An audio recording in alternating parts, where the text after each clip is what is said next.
देवकी का 8वां पुत्र यही है और मार डाले। दगादारी तो जानते यही 8वां, तो काम मैं नहीं कर सकता। और मन के भीतर है कि मैं नामकरण संस्कार कर।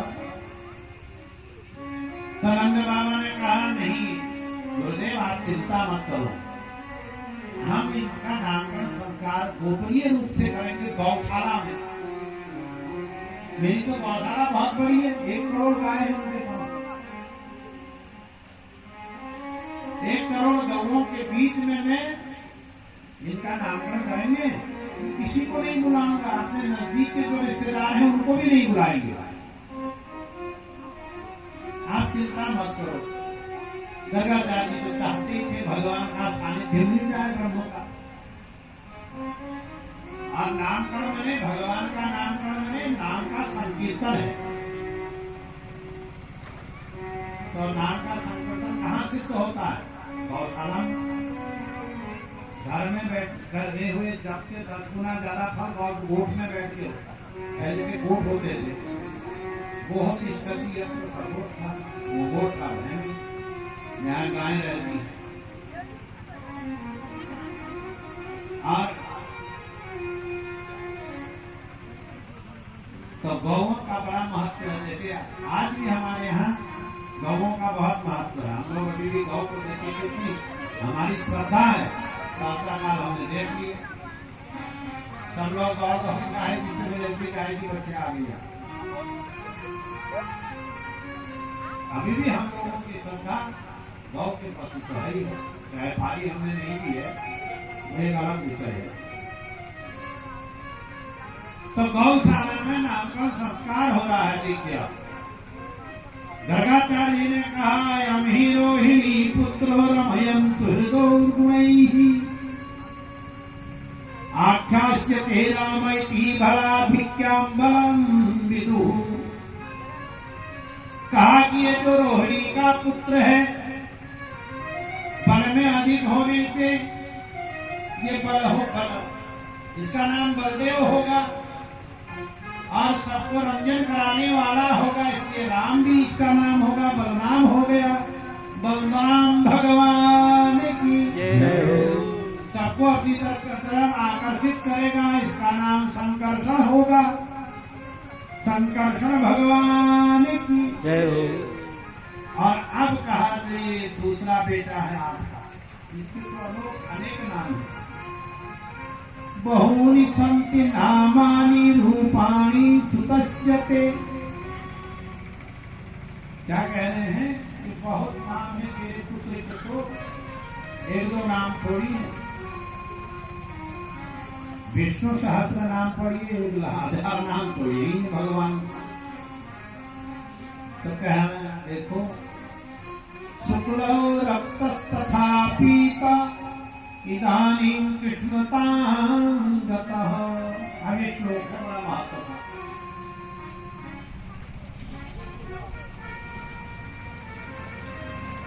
ये बहुत महत्वपूर्ण श्लोक है। इसका अर्थ दिखाना है कैसे।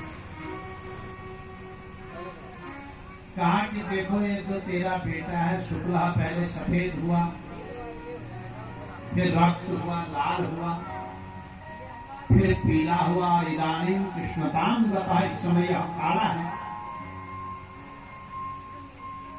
तो अब इसका अर्थ क्या है? तो इसका अर्थ ये है कि भगवान के जो अवतार हुए हैं, 4 अवतार महत्वपूर्ण यहाँ पर उन्होंने बताए। शुक्ला पहले भगवान का शुक्ला अवतार, श्वेत वाराह के रूप में भगवान। श्वेत वाराह कल्प है ना, तो भगवान श्वेत वाराह सफेद शुक्ल रंग के अवतार हुआ, वाराह के रूप में भगवान। रक्त, फिर भगवान हिरण्यकशिपु को मारने के लिए नृसिंह बने, लाल रंग का भगवान का अवतार है, लाल रंग का। और फिर पीता, फिर भगवान पीतांबर धारण करने वाले हुए, श्री राम बने। और इदानीं कृष्णतां गतः, और इस समय यह काला हो गया।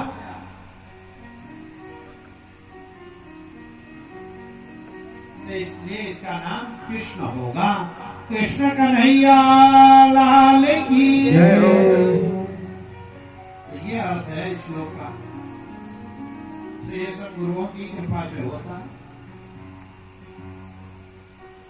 अर्थ की संगति बैठानी पड़ती है, क्योंकि ये वेद व्यास की समाधि भाषा है। और कहा कि पहले हम इशारा भी कर रहे हैं, ये नहीं कह रहे इस समय ये वसुदेव का बेटा है। कहते हैं कि कभी ये वसुदेव का बेटा भी बना, तो इसका नाम वासुदेव होगा, ये भी बताया। तो नाम हो गए, भगवान का नाम रख लिया। और गर्गाचार्य जी अपनी दक्षिणा लेकर के चले गए। अब भगवान थोड़ी थोड़ी बड़े होने लगते। काले नाल्पेन राजर्षे राम कृष्ण गोकुले अघृष्ट जानवी पदिभिर्विचक्र मधुरम जसा।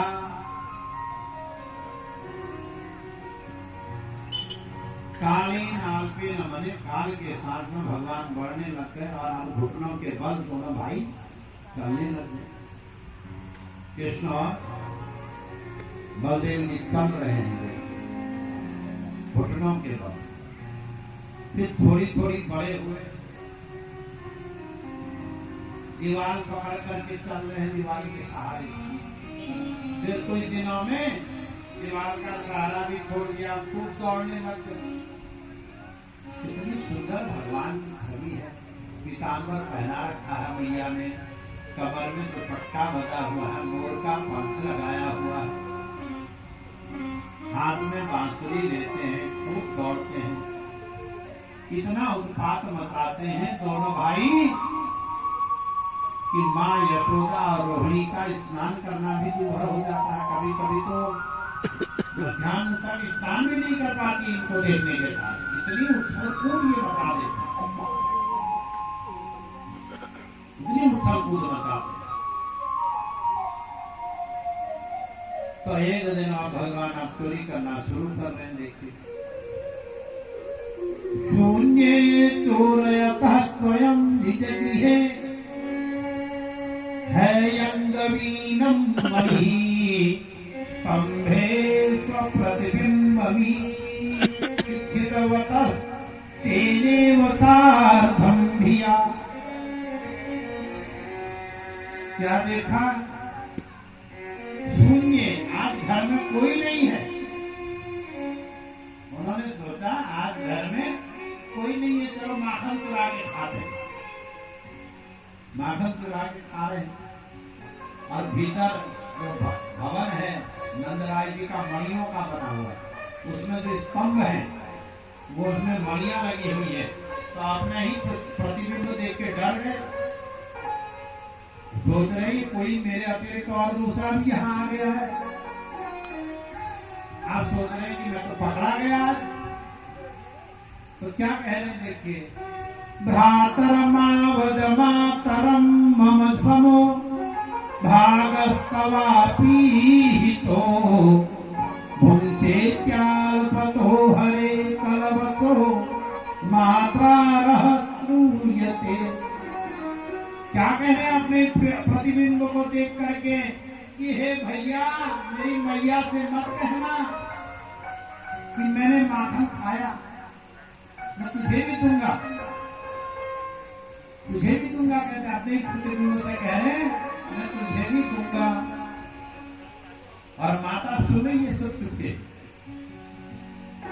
मात्रा रहस्यूयते, मां सुन रही है। और मां आ गई, मां ने पकड़ी, प्रसन्न हुई। मां ने कहा देखो ऐसे लीला कर रहा है। मां आई हंसते हुए। अब मां को देखकर और बहाना बनाने लग गए। देखो बहाना बनाने में कितने चतुर है। मातः कयेस नवनीतमिदं त्वदीयं लोभेन चोरयितुमद्य गृहं प्रविष्टः मदवारणं मनुते मयूरो सभाजी रोषं तनोति नहीं मे नवनीत लोभा। तो माँ आ गई। माँ से क्या कह रहे हैं? देखो माँ, माता कहे हे माँ ये देखो कौन है ये? अपने ही प्रतिबिंब को दिखा करके भगवान कह रहे हैं माँ देखो यह कौन है जो नवनीत का चोरी करने आया है। और जब मैं इसको डांट रहा हूं तो ये मुझे डांट रहा उल्टा। माँ से कह रहे हैं मैं इसको डांटता हूं तो ये उल्टा मुझे डांट रहा है। देख माँ मैंने नहीं लोभ के कारण नवनीत की चोरी की, मैंने मक्खन की चोरी मैंने नहीं की, ये कर रहा है। माँ ऐसी तोतली भाषा को सुन करके अपनी गोदी में लाला को ले लेती है, मुग्ध हो जाती है। एक दिन लाला माखन की चोरी कर रहे थे, मटके में हाथ डाला ही हुआ। कितनी में माँ आ गई। कृष्ण क्वासी करो सिकिम पितरिपि सुप्पे तुमातृवत। माँ ने पुकारा हे कृष्ण तू कहाँ है? माँ ने कहा कहाँ है? अब माँ के वचनों को सुनकर डर गए तो तुरंत माँ देख लिया माँ ने कि मटके में हाथ डाला है, माखन निकाल रहा है। माँ ने पूछा क्या कर रहा है? तो कैसा बहाना कर रहे हैं देखिए। मातः कंकण पद्मराग महसा पाणिर्ममा तप्यते तेनायं नवनीत भाण्ड विवरे विन्यस्य निर्वापितः। माँ से कह रहे हैं कि माँ तूने मेरे हाथ में ये पद्मराग मणि पहना रखी है और ये पद्मराग मणि मेरे हाथ को जला रही है, तो मेरे हाथ में तुझे ठंडक पड़े इसलिए मैंने मक्खन की इस मटकी में अपना हाथ डाल दिया। माखन की मटकी में मैंने अपना हाथ डाल दिया। तो ऐसी लीलाएं भगवान कर रहे हैं। भगवान एक दिन अपने मित्रों के साथ में बैठे हुए, उनके मित्र मंडली बैठी है, उसमें एक मधुमंगल नाम का उनका मित्र है, बहुत दुबला पतला है। भगवान ने कहा मधुमंगल कुछ खाया पिया कर। मधुमंगल रोने लग गया और कहने लग गया कि कन्हैया तू तो राजा है, तेरे यहाँ 1 करोड़ गाय हम तेरे कर थोड़ी है, हम तो सामान्य गोप है, हमारा 1 लाख गाय। और उनका भी जो माखन होता है, दूध दही मट्ठा माखन जो भी होता है वो हमको मथुरा पहुंचाना पड़ता है। कंसी की आज्ञा थी कि गोकुल का जितना भी माखन होगा वो मथुरा आएगा और मथुरा में अपने पहलवानों को खिलाता था। अब वो रोने लग गया। भगवान ने कहा चुप जा, मैं खिलाऊंगा तुझे। दूसरे मित्रों ने कहा कन्हैया तू रोज रोज कहाँ से खिलाएगा? तू अपने घर से रोज रोज ला करके इसको माखन खिलाएगा, हम सबको माखन खिलाएगा तो तेरी मैया तुझे मारेगी, डांटेगी। भगवान ने कहा अपने घर से थोड़ी खिलाऊंगा, अपने घर के गेहूं बेच के कोई नेता थोड़ी बनता है। हमारे नेताजी बैठे इसलिए मैंने पहली बार। मेरे एक मित्र थे प्रदीप पांडे, उनका नाम है, चंदौसी के रहने वाले, काशी संपूर्णानंद संस्कृत विश्वविद्यालय के महासचिव रहे हमारे छात्र संघ के। तो एक दिन मैंने पूछा प्रदीप बाबू ये बताओ कि कितना खर्चा किया तुमने चुनाव में? तो उन्होंने मुझसे कहा यार पांडे अपना घर का गेहूं बेच के कोई नेता बनता है? तो यही आज भगवान भी कह रहे हैं। मैं विनोद में ये बात कह रहा हूँ विनोद में ये बात है क्योंकि विनोद लीला है भगवान। तो भगवान ने भी कहा अपने घर से थोड़ी तुमको खिलाऊंगा, तो क्या करोगे? चोरी करोगे? भगवान ने कहा हाँ चोरी तो करनी पड़ेगी। पकड़े जाएंगे तो भगवान ने कहा बिल्कुल नहीं पकड़े जाएंगे, मेरे गुरु ने मंत्र दिया है। क्या मंत्र है? कहा कफल्लम कफल्लम। ये कफल ऋषि हुए जिन्होंने सौर विद्या का प्रसार किया। तो कहा हम चोरी करने जाएंगे, माखन चुराने जाएंगे, कफल्लम कफल्लम का जप करेंगे, नहीं पकड़े जाएंगे। अब आप ये बात याद रखना, ये कफल्लम मंत्र कृष्ण ने गोप बालकों को दिया है, हमको आपको नहीं दिया है। नहीं पता चला शाम से ही घर जाते ही चोरी शुरू करते हम भी कफल्लम कफल्लम करके। हमने तो भगवान से प्रार्थना करनी है कि प्रभु अगले द्वापर में जब आप अवतार धारण करेंगे, आप अपने साथ में हमको भी गोप बालक बना लेना, हम भी आपकी लीला में शामिल हो जाएं। हमने तो प्रभु से ये प्रार्थना करनी। तो कहा कि एक सौर विद्या प्रसार मंडल बनाया। कहा नेता कौन होगा? कहा नहीं होगा, मेरे अतिरिक्त और कौन नेता हो सकता, और भगवान के अतिरिक्त नेता हो भी कौन सकता? हमारे नेता कौन है? हम। अभी तो भगवान बाल रूप में बैठे हैं अयोध्या जी में। जब भगवान का दरबार सजेगा भी तो ऊपर वाले तले में भगवान राजा धीराज के रूप में बैठेंगे, तो वो हमारे नेता हैं। हम तो राम जी को ही अपना नेता मानते हैं। नए की नेता निप्रापणे धातु से नेता बनता है,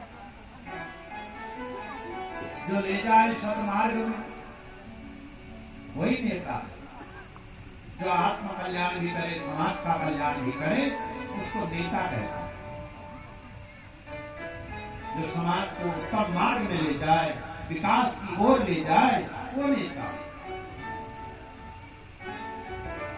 तो भगवान ने कहा मैं ही नेता बनूंगा, अध्यक्ष बनूंगा। तुम इतना ही याद रखना, मैं इतना सूचना ना कर मुझे तो कि कौन गोपी किस समय को मथुरा जा रही है माखन लेकर, मुझे बता दो, आगे का कार्य मैं कर दूंगा। अब बाल लीला, चोरी की लीला शुरू हो गई। अब ये जो गोपियां हैं ये भी चाहती हैं हमारे घर में कन्हैया आए, चोरी करके जाए, हमको परिश्रम न करना पड़े यशोदा जी के यहाँ रोज जाकर के इसका दर्शन करने का। गोपियां तो चाहती हैं हम रोज भगवान का दर्शन करें, रोज भगवान का दर्शन करना चाहती है वो। और जिस दिन चोरी नहीं करते हैं, देखो जिस दिन भगवान इन गोपियों के यहाँ चोरी करने नहीं जाते हैं, उस दिन ये गोपियां यशोदा जी के पास में जाकर झुंड की झुंड गोपियां जाती हैं, एक दो गोपियां नहीं, झुंड की झुंड गोपियां खड़ी होकर के कहती हैं वो यशोदा जी से, वत्सान मुंचन क्वचिदा समय, हे यशोदा ये जो तेरा लाला है हमारे घरों में चोरी करने आता है और क्या करता है, वत्सान मुंचन, बछड़ों को खोल देता है असमय में। गाय को दूहने का समय नहीं होता है, उस समय बछड़े खोले जाते हैं और ये पहले ही बछड़ों को खोल देता है ही। और खुद तो खाता है, मरकान भोक्षण, स्वयं तो माखन खाता ही है और क्या करता है, बंदरों को भी खिलाता है। मरकान भोक्षण, बंदरों को भी खिलाता है। देखो रामा अवतार भगवान सोचते हैं, रामा अवतार में इन बंदरों ने मेरे लिए घास खाकर पत्ते खाकर लंका का युद्ध लड़ा। उस समय मेरे पास में इनको खिलाने के लिए कुछ नहीं था,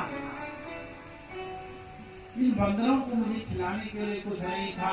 इस अवतार में दही दूध खूब है, बंदरों को भी खिलाना है। देखो भगवान किसी का उपकार अपने सिर में रखते नहीं, इसीलिए आप भगवान को 1.25 रुपया कराते हो, 1.25 लाख मांगते हो। 1.25 रुपये का प्रसाद चढ़ा करके भगवान को हम बड़ी बड़ी इच्छाएं पूर्ण करने के लिए कहते हैं भगवान को, और भगवान करते भी हैं। तो आज मरकान भोक्षण गोपियां कह रही है, यशोदा बंदरों को भी खिलाता है।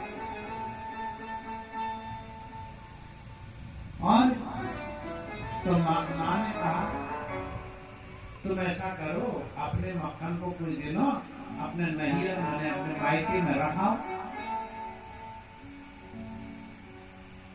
अपने मायके में उसको रखा। उसने कहा वो भी कर दिया। जब घर में इसको मक्खन नहीं मिलता तो क्या करता है, भांडम भिनकती बर्तनों को तोड़ देता है। जब ये घर में आता है तो इसको माखन नहीं मिलता है तो बर्तन तोड़ देता है, भांडम भिनकती।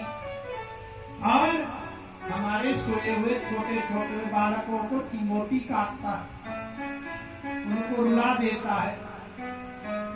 यशोदा जी ने कहा उस दिन अपने बालकों को भी अपनी मैया के घर छोड़ाओ। गोपियों ने कहा यशोदा तू ही समझदार है दुनिया में, सारी बुद्धि परमात्मा ने तुझे को दी, हमने वो भी कर लिया। द्रव्यालाभे सगृह कुपितो, जब इसको घर में मक्खन नहीं मिलता है, जब इसको घर में बच्चे नहीं मिलते तो ये क्या कहता है क्रोधित होकर के,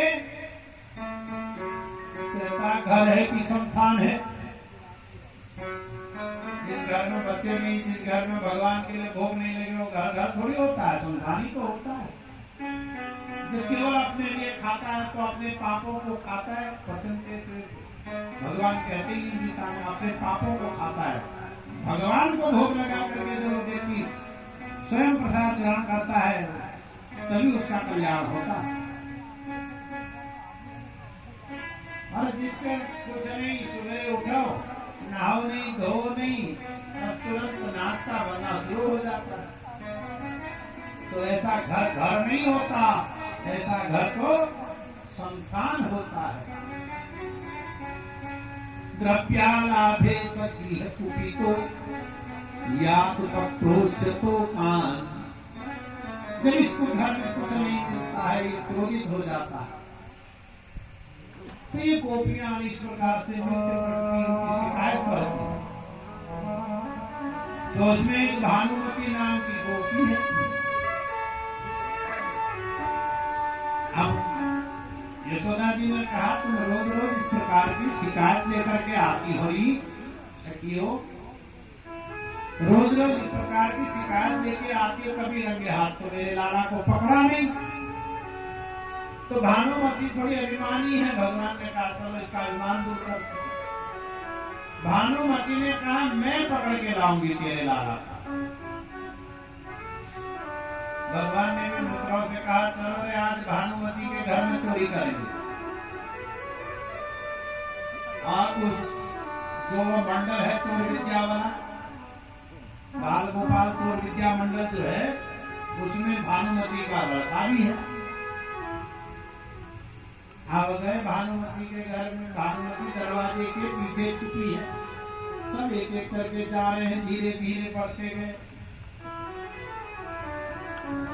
गोल मंडल बनाया, सबसे नीचे 6, उसके ऊपर 3, उसके ऊपर 2, उसके ऊपर कन्हैया कर रहे, ऊपर चीके में रखा हुआ लटका करके मटकी। और भानुमती अभी निकली नहीं, उसने कहा जब तक मटकी नहीं निकालेगा माखन हाथ में लगेगा नहीं तब तक पकड़ूंगी नहीं। हाथ में लगे हुए माखन सहित ले जाऊंगी ना इसको यशोदा के पास। तो भानुमती जैसे भगवान ने मटकी निकाली, नीचे उतरे और माखन बांटने लगे, बंदरों को भी दे रहे हैं, खा रहे हैं, खूब हंसी हाहाकार मार रहे हैं। इतने में भानुमती दरवाजे के पीछे से निकल आई। मित्रों ने कहा आ गई गोपी, चल भाग कान्हा। सब भागने लग गए। भानुमती ने कृष्ण को पकड़ लिया। आ जाया मेरे पकड़ में, उसका लड़का रोने लग गया है, मैया मुझे तू बहुत मार दे, परंतु मेरे इस मित्र को पकड़ करके मत दे जा, तू इसको मैया के पास में ले जाएगी, यशोदा जी के पास में ले जाएगी तो यशोदा जी इसको मारेंगी। हम नहीं चाहते इसको मार पड़े, क्योंकि इसको चोरी हमारे लिए की है। तो अब भानुमति पकड़ के ले जा रही, उसने कहा नहीं मैं इसको पकड़ के ही ले जाऊंगी। भानुमति मार्ग में ले जा रही थी तो इतने में गांव के ज्येष्ठ पुरुष मिल गए। जेठ जी आ गए। जेठ जी को देखते ही भानुमति ने घूंघट निकाल दिया। आज भी मथुरा की तरफ घूंघट निकालते हैं लोग, राजस्थान के अभी तुरंत लंबा घूंघट कर लिया। जेठ जी तो निकल गए रास्ते से किनारे किनारे, भानुमति जा रही है और उसने सोचा है इसको घूंघट को ऊपर कौन करे, फिर कोई गांव का जेठ अकेल गया तो इसने घूंघट ऐसे ही रहने दिया। भगवान ने कहा अरे गोपी मेरे हाथ में दर्द हो रहा है, मैं दूसरा हाथ पकड़। भगवान ने उसके बेटे का हाथ उसके हाथ में पकड़ाया और अपने घर जाकर के सो गए पलंग में। अब आई भानु, अरे यशोदा आवाज आई, अरे यशोदा। यशोदा जी आई, क्या हुआ भानुमति? कहा देख तेरे लाला को पकड़ के लाई, तेरे छोरे को पकड़ के लाई हूँ। माँ ने कहा अरे भानुमति भान खाली तूने, बावरी हो गई। कहा बावरी तो तू हो गई। कहा तू अपना घूंघट ऊपर कर फिर पता चलेगा बावरी कौन। घूंघट ऊपर किया तो देखा वो तो उसका बेटा है। कहा ये तो तेरा बेटा है, मेरा छोरा कहाँ है? तो कहा ये मेरा बेटा है, मैं तो तेरे बेटे को पकड़ के ला रही थी, तो तेरा लाला कहाँ है? माँ ने कहा भीतर सो रहा है। कहा नहीं सो रहा, वो भीतर आई कैसे सकता? माँ ने कहा तुझे विश्वास नहीं होता मैं भी बुलाती हूँ। माँ ने आवाज लगाई कान्हा। कान्हा जी उठ के आए पलंग से आंखों को मलते हुए। कहा क्या हुआ री मैया? तो इस प्रकार से भगवान की बाल लीलाएं हैं। एक वहां की गोकुल की गोपी है जो नई नवेली दुल्हन है।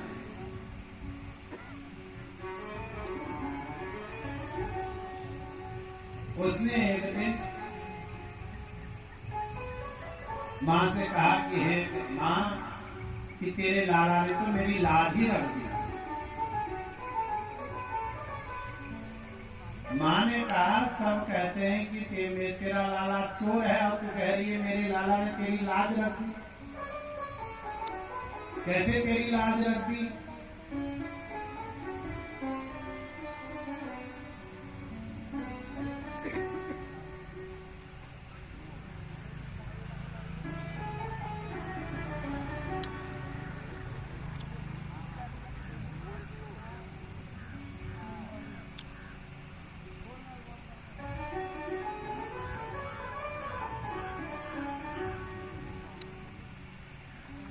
इस प्रसंग को पूरा कर देता हूं।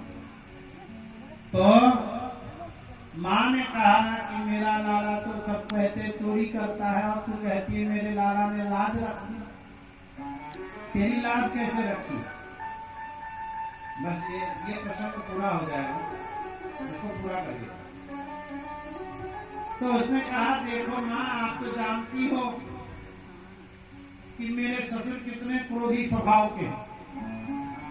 कहती है मेरे घर में कुछ अतिथि आ गए और उनके लिए मैं भोजन बना रही थी और भोजन बनाते समय मैं तेरे लाला के गीत गा रही थी। भोजन बनाते समय भगवान के गीत गा देते हैं। भोजन बनाते समय बनाने वाले का मन चित्त जैसा होता है ऐसा ही भोजन बनता है। उस भोजन को जो लोग करते हैं उनका भी मन वैसा ही होता है। तो भोजन बनाते समय इस बात का ध्यान रखना है कि क्रोध नहीं होना चाहिए। क्रोध तो कतई नहीं होना चाहिए भोजन बनाते समय। लोग फिल्मी गाना लगा देते हैं और फिर भोजन बनाते हैं, फिर हीरोइनों की तरह नाचते हैं। ऐसा नहीं, भोजन बनाते समय तो भगवान का ही ध्यान करो। तो इसने कहा कि देखो मैया मैं भोजन बनाते समय तेरे लाला का गीत गा रही थी और मुझसे गलती हो गई, मैंने दाल में चीनी डाल दी और खीर में नमक डाल दिया। सबने भोजन किया, सबने मेरी बड़ी तारीफ की। मेरे ससुर जी भी आज कहने लगे बहुत इतनी अच्छी आई है, कितना अच्छा भोजन बनाते हैं। और जब मैं भोजन करने स्वयं बैठी तो मुझे पता चला कि ये तो गड़बड़ हो गया, दाल मीठी है, खीर नमकीन हो गई। तो कहती तेरे लाला ने तो मेरी लाज रख दी और तेरे लाला के साथ मुझे लगन लग गई। तेरे लाला के साथ में मुझे लगन लग गई। तो गाते हुए जाती है, मेरी लगी श्याम संग